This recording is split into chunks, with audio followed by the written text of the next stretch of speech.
Hello and welcome. This is me. I'm Jessica Hilt.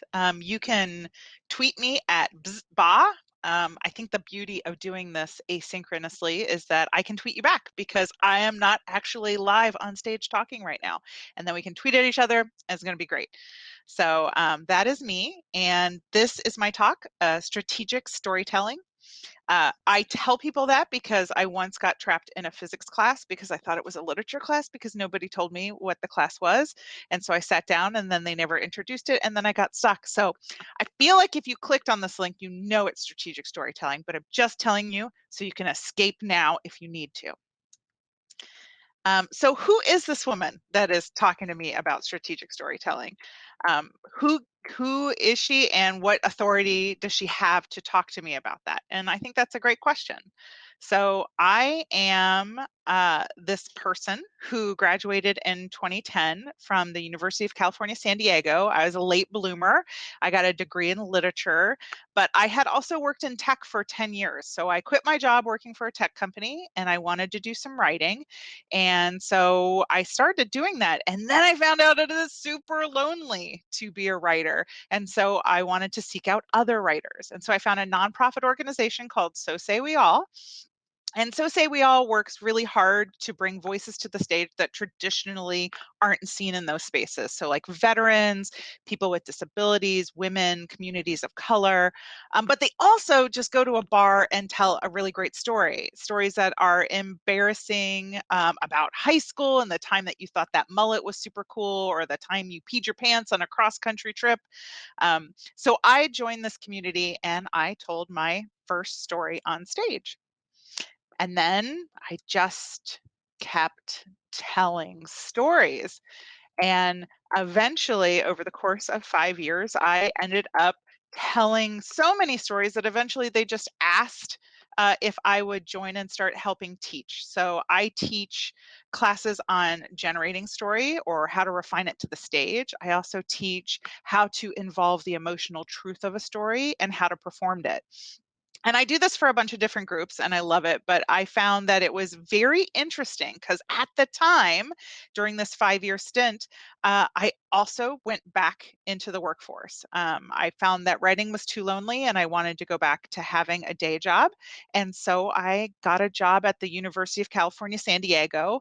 And I realized in the meetings that I was going to that people who can tell the best stories, not the people with the facts or the people with the data, but the people who told the best stories got their ideas adopted at a much higher rate than non-storytellers. And so I wanted to make sure that this ability was accessible to more people than just people who are like me, who are writers and come to this craft, but also people who are out there with the data and the science so that we could get all those ideas out there and that other ideas could be adopted, not just based on who told the best story. So, what is storytelling? Um, I want to start with what we think about when we think about storytelling. So, if I asked you when the last time you told a story, you might tell me about a time that you were camping and sitting around telling ghost stories and roasting marshmallows. Or you might tell me about fairy tales or folk tales that were passed down to you, or you've passed down to other people, or you've passed down to children. You might tell me about a great fiction book that you've read. But it's only after a lot of brainstorming do people usually come to nonfiction. Now, we're surrounded by creative nonfiction. We have great podcasts in our life, and we have Radio Lab and This American Life and 538. These are all great examples of storytelling from a nonfiction perspective. It's just that we don't think about them as storytelling. We think of them as podcasts, we think of them as news, but we don't think of them as storytelling. And so that's the first step, is just thinking about the areas that you find storytelling in your life that don't come to mind. Just it's not just ghost stories around a campfire. One thing that you can find in common in all stories is this Freytag's pyramid. I will say all. There are lots of great examples where Freytag's pyramid does not apply, but most stories have Freytag's pyramid. So if you remember middle school, you might remember Freytag's pyramid, or if you're a literature nerd like me and you took this in college, you might know it. There is exposition. All right, once upon a time, there was this girl in the woods and she came to a bear's house. There's rising action. She broke into the bear's house. She eats all their stuff. She breaks all their stuff. Then she sleeps in their bed. All right, climax. The bears come home. Falling action. She wakes up and hears them. Resolution. She runs away and the bears get no justice. And that's it. That's really all there is to stories. So why? Why storytelling? Storytelling is something that when I bring up to people, especially in the tech world, I get told, but Jessica, what about data, facts, and science? And you're going to tell me that all you need to get your project approved is this data, facts, and science. But I totally disagree with you. And I have data, facts, and science to back that up. So let me first tell you about the areas of the brain that storytelling activates. There's a couple areas of the brain that researchers have shown that activate when you're telling a story that do not activate when we're just using data, facts, and science. When we activate those parts of the brain, some really interesting things happen. There's this great study that showed that when you activate that part of a brain, you release oxytocin into the brain. And oxytocin can make you be very generous to a stranger, 80% more generous than you would be without having oxytocin in your brain. So I heard a good story, my brain's activated, and then a complete stranger asked me for money. And I think, I feel good. You should too. Here's some money.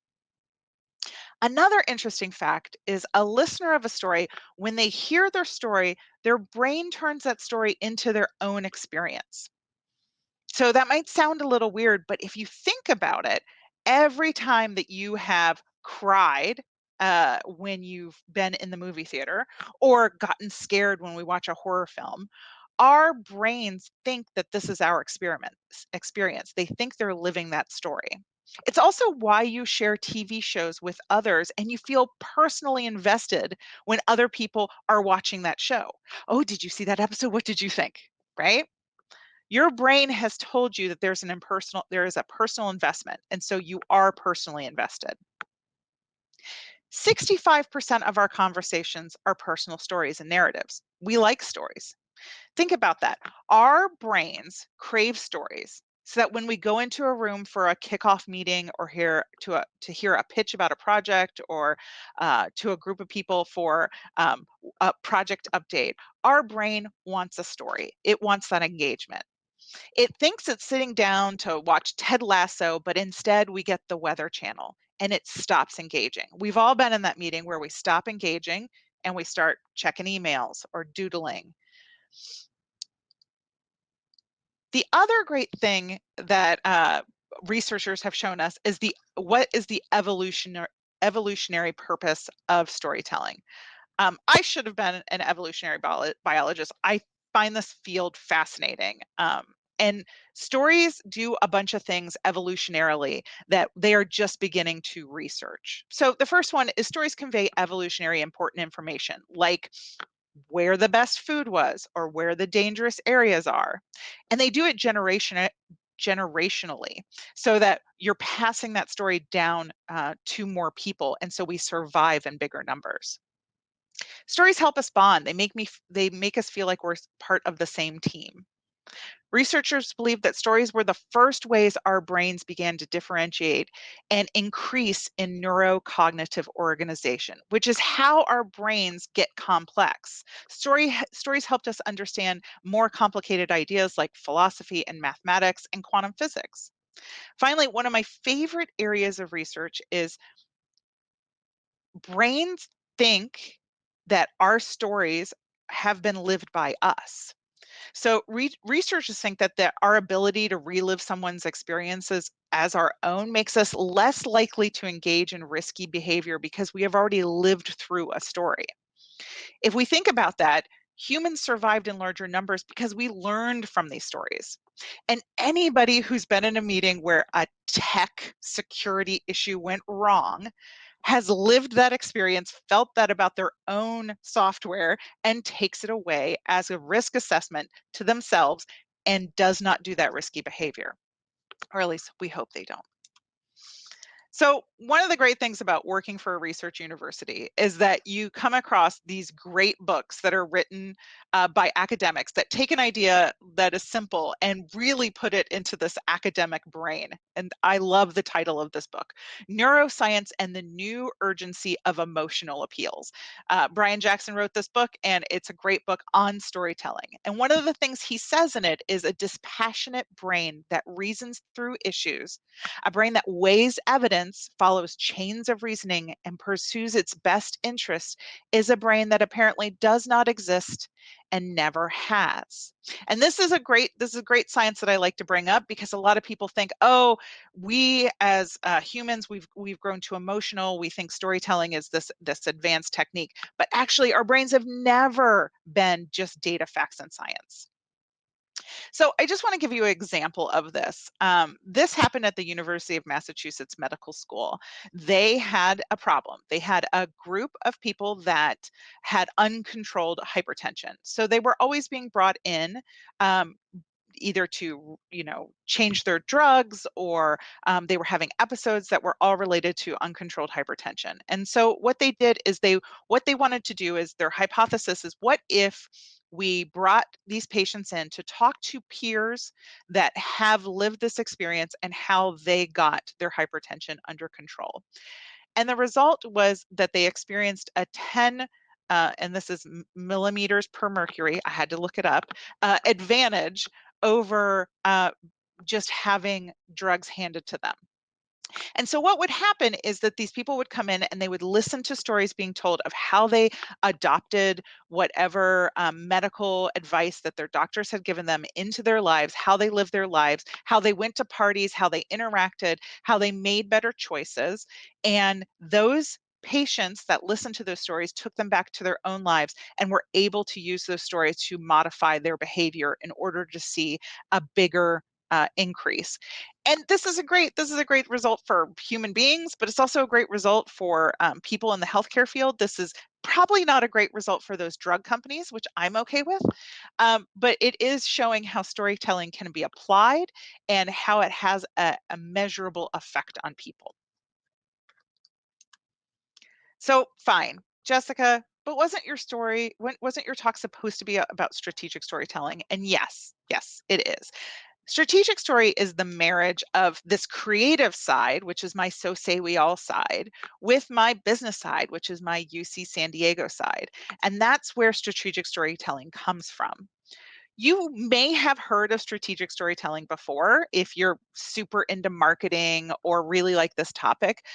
Most of the time when people think about strategic storytelling, we see it in things like commercials. Okay, you want to tell a strategic story. You like this dog food is about these great owners who love these dogs. Buy this dog food. Oh, okay.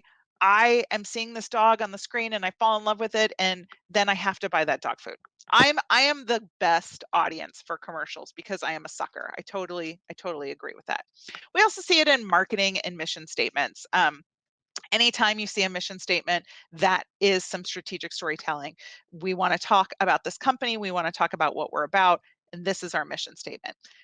You can also see it on Kickstarter. Kickstarter actually makes strategic storytelling a required part of their Kickstarter campaign. You have to put together a story about your product, where it came from, and who is it for, and what kind of effect it will have on the world, right? That's what Kickstarter, it requires you to do anytime you start a Kickstarter campaign. And if you go on Kickstarter and fund a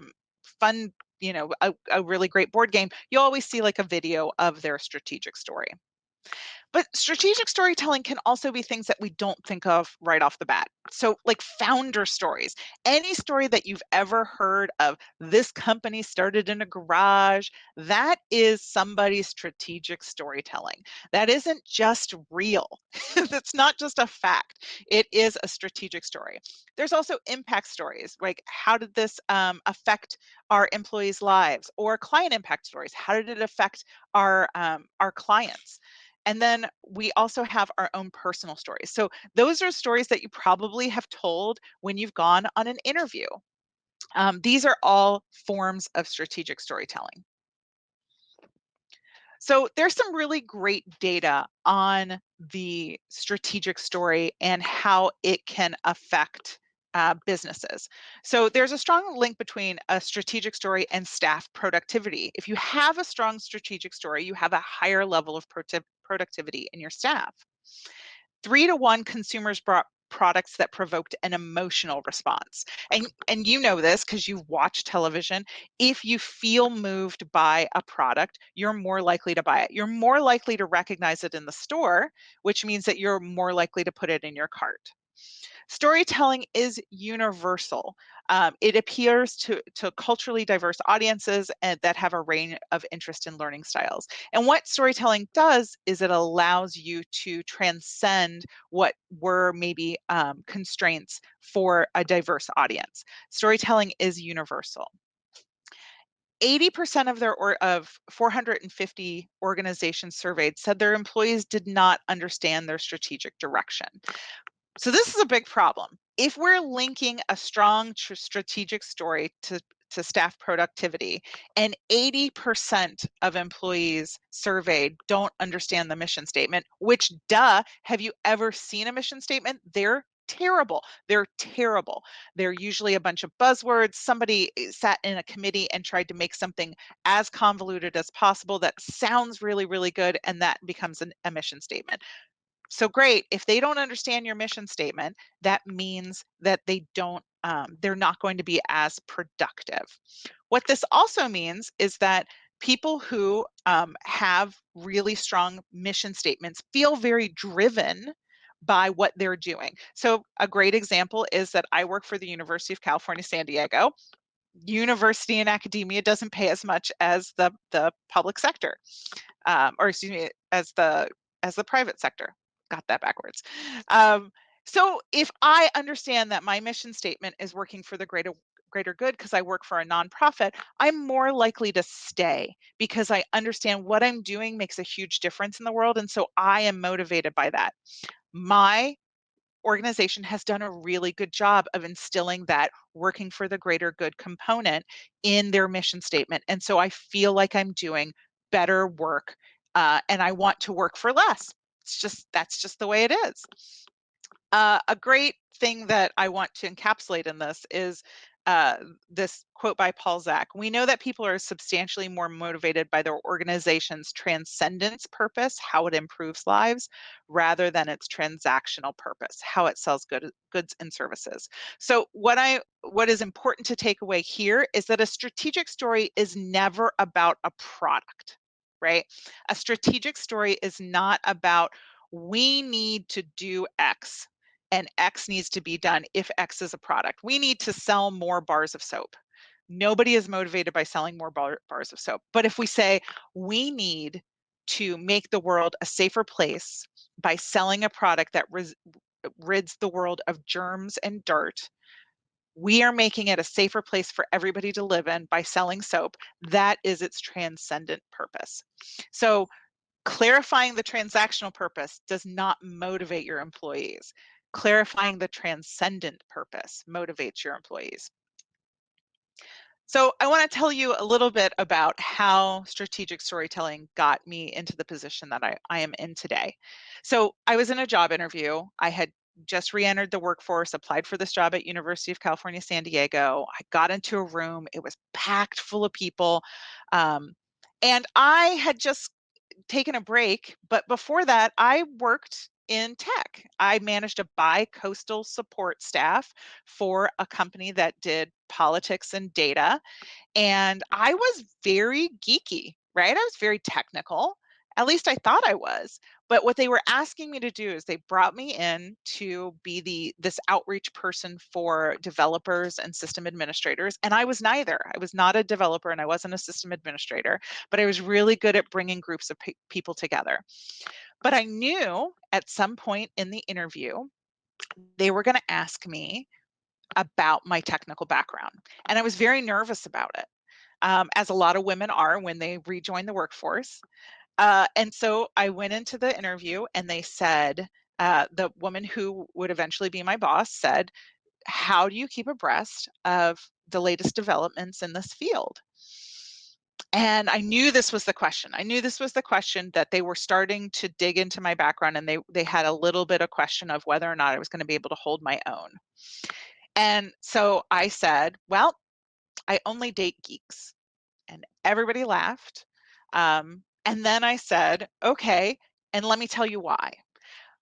Dating geeks was the reason why that qualifies me for this job is that you can never, when you're dating someone, you have to become versed in their interests. You have to kind of know how to have a conversation with them and how to talk about things. But you can never bullshit your way in a date. People will know, and especially technologists, right? If you come into a room and say, like, I love the cloud is the best, I spend all my day in the cloud, they're going to know that you have no idea what you're talking about. So you have to go in and you have to be honest, but you have to be interested and curious. And the best part was I totally nailed it. They totally believed that not only was I competent to come and take this job, but they also knew a little bit about my personality and how I worked, um, in this environment. Okay, so hopefully by this point you've listened to me talk and you're like, okay, Jessica, enough. I'm on board. I know that a strategic story is important, but how do I tell a strategic story? So there are really three main areas to telling a strategic story. There's the truth, the audience, and the narrative. And the first one we're going to talk about today is the truth. So you can go into a meeting and somebody will tell you, okay, we're going to start on this new project. Project's going to be great. You guys are a great team. This company is great. This project is going to be great. It's going to be easy. We're going to accomplish it, and everything's going to work out great. The problem with a Pollyanna story is that nobody believes a Pollyanna story. You can't go in and your strategic story can't be how everything is going to work. Nothing is hard, and we're all going to win in the end. Uh, that is never going to work. What you want to do is the good, the bad, and the ugly. Of course, you want to talk about the good. You want to talk about how great the team is, or how great this purpose is, or how great the organization is, or all three. You want to talk about the bad. You want to talk about how it's this is not the best time to be doing a transition. That this change will be hard for clients to understand, or this might be hard for our staff. Our staff might not like this change. And then the ugly. How did we mess this up before? What did we learn from it? Um, how will this get harder before it gets better? Um, what will happen if we fail at this? What will happen if we succeed at it? You have to have all the parts of this story in its entirety in order for it to be believable.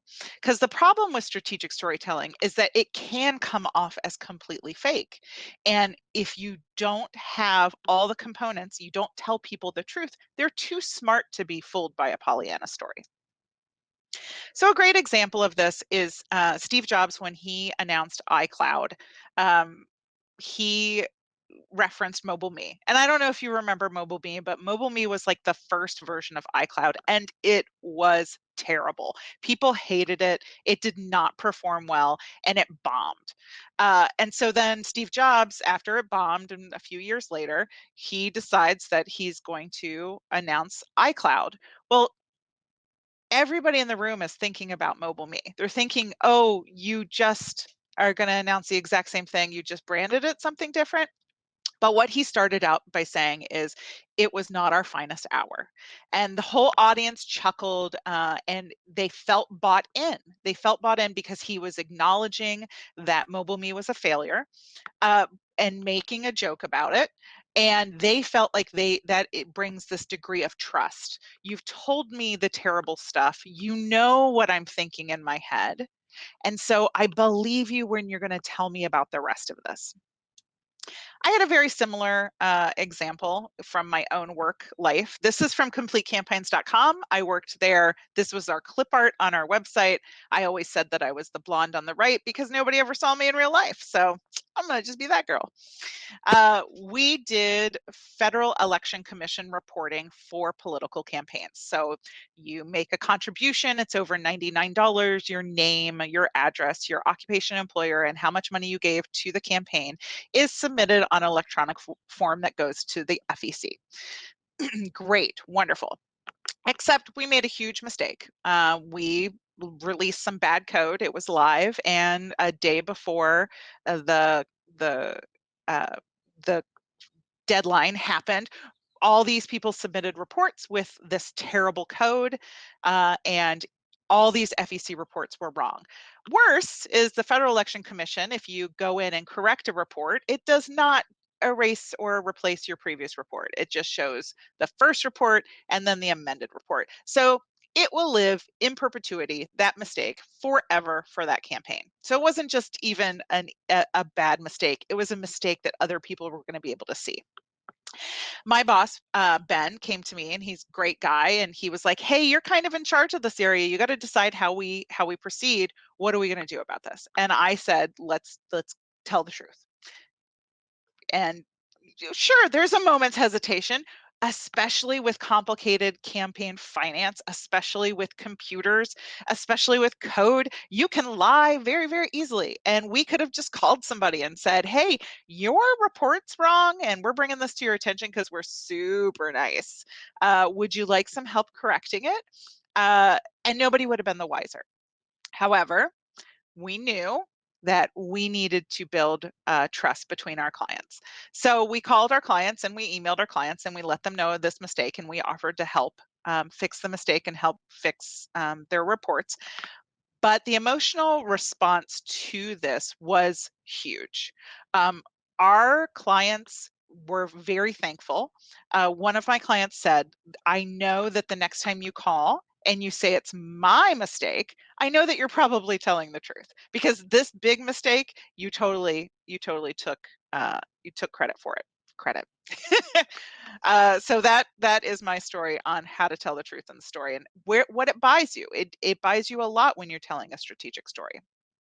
So I love to quote myself in my own talks because I'm amazing and I think I should be quoted. So my quote is, embrace your failures. They make great stories. And this is true. Embracing your failures not only makes a great story, but it also makes it a much more believable story. So the second thing I want to talk about is the audience. Knowing your audience is something that is a trope. Like, people say it all the time. It's, I can say it flippantly and people understand. You got to know your audience before you tell a story. Sure, know your audience. But what I want to talk a little bit about is the difference between a push strategy versus a pull strategy with storytelling. So a push strategy is like when you go into a movie theater and you sit down and you watch a movie. Your entertainment is being handed to you wholesale, right? The whole story is developed. The people, the characters, the plot, the costumes, all of that is being pushed onto you as the audience. A pull strategy is a little bit different. A pull strategy is like you're running your own role-playing game.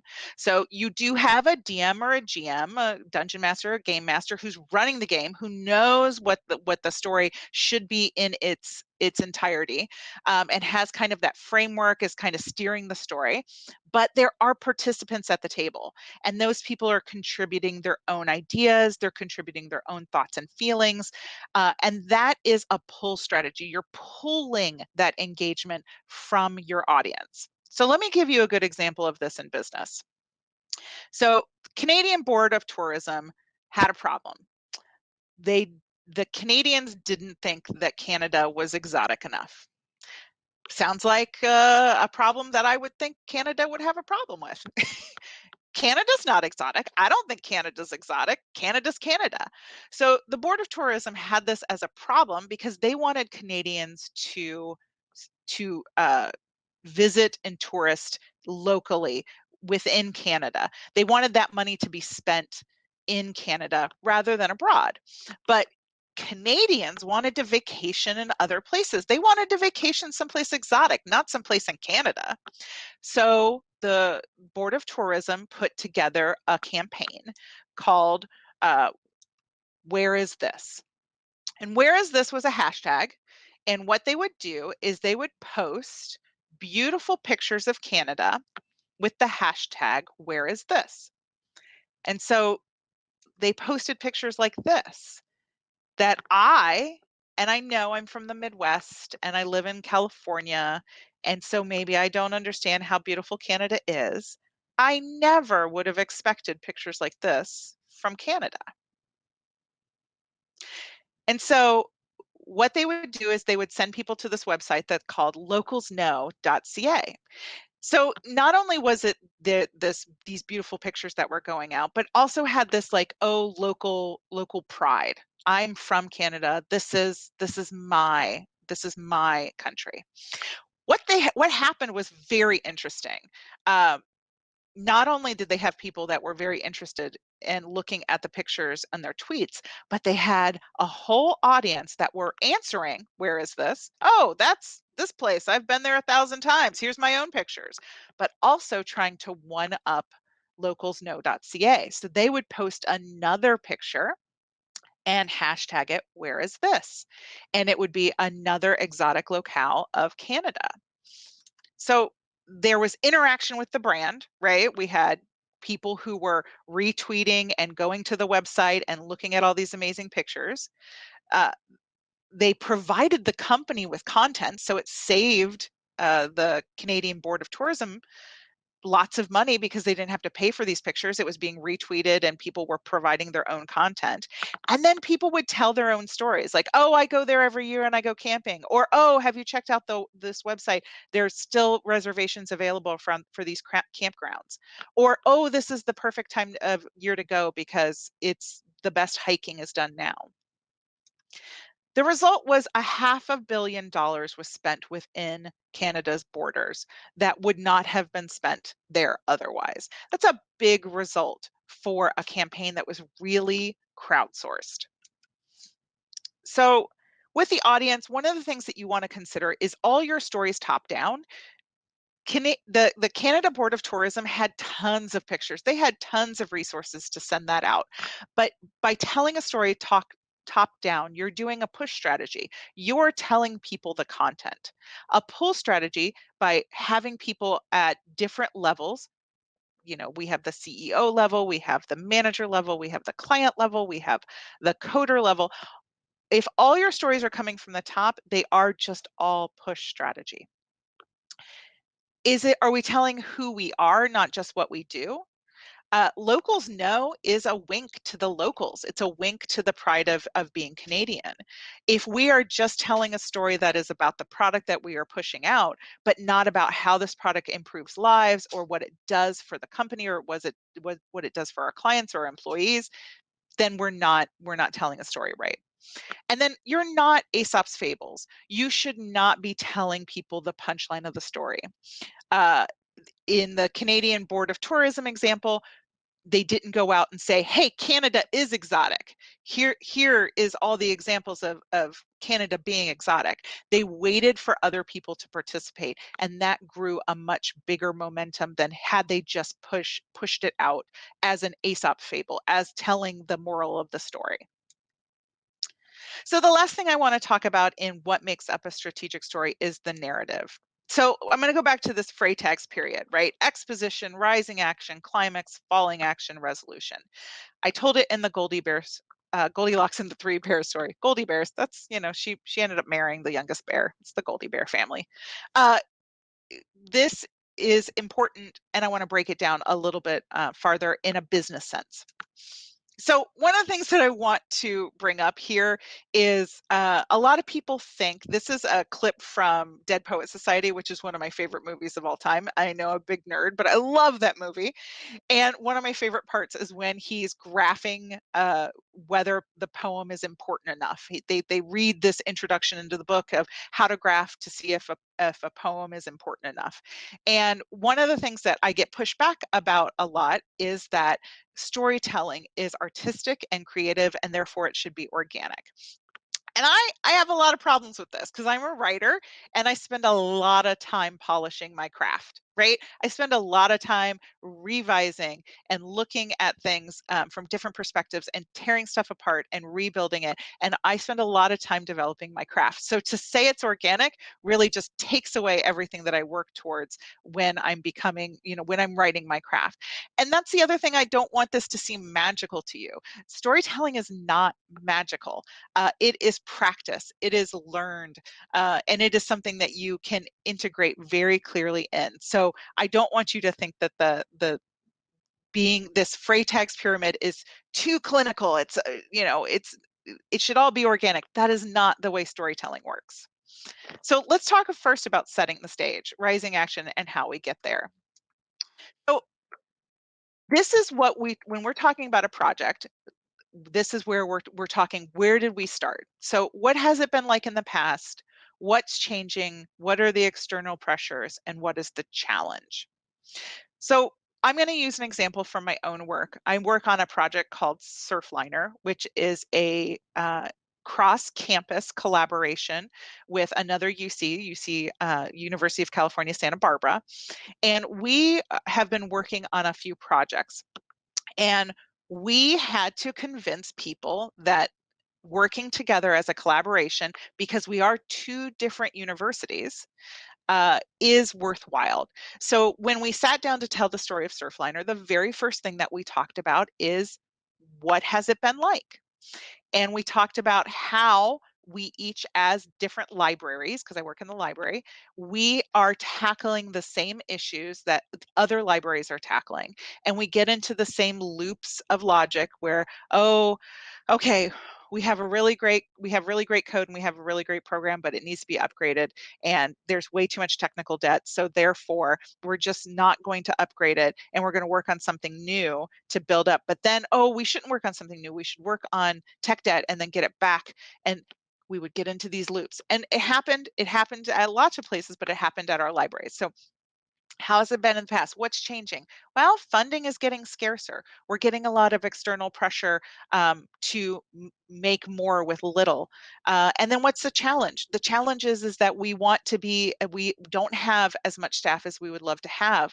And we want to create the best piece of software for our library. And how do we do that?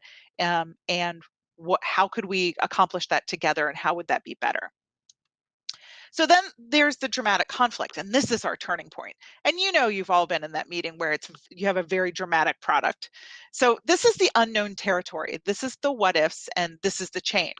So working together between two universities where I am managing people that are not under, I don't sign their paycheck, I don't write their reviews, but also people that are, going to be managing my people that I don't have any direct line to. There is a lot of unknown territory there. And then there's a lot of what ifs. What if we fail? What if we invest all this money and it all goes, right? It just falls apart. Then we've invested all this money and we don't have a product at the end of the day. And then this is the change. How are we going to make this work? How are we going to work on it together? Don't be afraid to talk about the failures. Those are always should be things on the horizon. They make the story intriguing and believable, but also they're really important. They're really important to how do we make this successful? Finally, we have the resolution. That's the call to action. So I'm a big Game of Thrones nerd, and if you are a big Game of Thrones nerd, you'll know that Jon Snow never called himself the King of the North. He didn't come in and say, "Hey, everybody, I'm the new King of the North, and this is how things are going to be done." So that call to action needs to come more organically than you from the top down saying what the call to action is. You need to present people with all the available content, right? All the things that are that are interesting and challenging about this problem and the proposed solutions, and then they will say you're king of the north. So what if it works? What happens if this works? If we work on this cross-campus collaboration and it works, what are the benefits? Well, the benefit is we have two campuses that are aligned on the same thing and they're working towards the same thing. So it's easier on staff. It's more interesting for staff. It gives a product for both campuses that is more than what the staff at their campus could have achieved by themselves. Why do we have to take the risk? Why is failure a risk and why is it okay? Because we believe at the end of the day that uh, this collaboration will make it so that we put out better products and we will be able to put out more products with less money. And then how does it align with the bigger picture? We can call to our own mission statements about collaboration and working within the UC system. And that is a really great callback to a mission statement that supports why we're working on this project. So the other thing that I want to, a big pitfall for storytelling is in this stage, a lot of people want to make it easy, want to tell people how much easier it's going to be. We're going to work on this project and it's going to be this great collaboration and everybody's going to work together and it's going to be great and it'll be easy. Yay, go team. And I just want to call back to when you're making a call to action, like think about any sports movie you've seen. In the end, they're in the locker room. It's like the last quarter or half or whatever sports ball you play. And they say, is it going to be easy? And they all say, no. Are we going to win? Yeah. Right. You can't be like, is it going to be easy? Yeah. I mean, who wants to fight for something easy? Nobody wants to fight for something easy. So don't fall into the trap of making things seem easy. Make them seem hard and challenging because they are. And if you succeed, it will be hard, but it will be worth it. And that will not only make it believable, but will inspire people. So I also want to bring back this. So if you remember, I talked about data, facts, and science, and I just want you to remember that those are still important. They do have a place in the story. You can't tell a strategic story without data, facts, and science. I hope in my own storytelling of this presentation that I proved that because I brought in data, facts, and science. But you have to bring in data, facts, and science. You cannot just go in there and say, this is our project and you should just work on it because I just told you this amazing story about how it's going to work. The data, facts, and science are the building blocks for your story. They're the reason why you are telling the story to begin with. And they're super important and they shouldn't be left out. And they make a good story great. So they're still valid, they're still important, and they're still part of the story. They are the mix between the art and the science. So I hate Q&A, and that is the great thing about doing this virtually is there's no Q&A. But you can always email me at jessica@ucsd.edu, or you can tweet me at bzba, BZZTBAA, and I will be happy to answer any questions that you have. It takes a lot of pressure off of me because you're not standing in front of me. And hopefully it takes a lot of pressure off of you because you can then just reach out whenever you feel like it. I love to talk, and I especially love to talk about storytelling. So I do encourage you to reach out and have a conversation with me, not a Q&A.